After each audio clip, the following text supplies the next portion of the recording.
This week I made a speech in Parliament about cuts to local government, particularly cuts to Rochdale.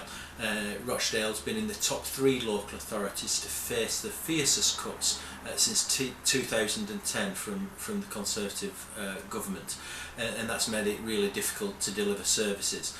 So that's what I raised concerns about. You can't have it so unfair in terms of funding to local authorities, and it has to be the case that those councils that are most in need get their fair share of funding from central government, and that's something that we need to carry on campaigning about.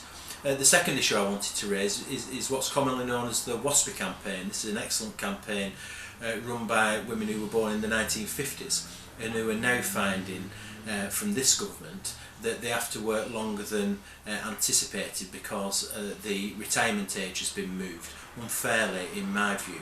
There was a debate in Westminster about this, and I was pleased to be able to go along to that.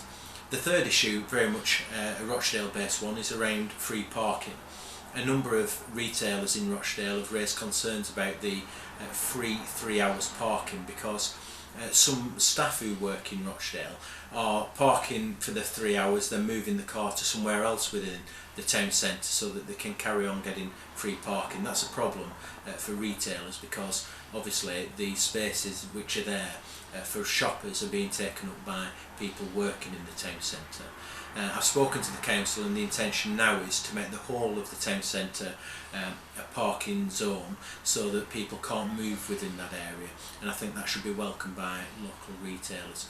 The final issue I wanted to raise is a seminar that I took part in, part of the Association of Town Centre Management North West seminar, where we talked about business rates. It took place in Rochdale, so we talked about business rates and the adverse impact increases in business rates have had on town centres.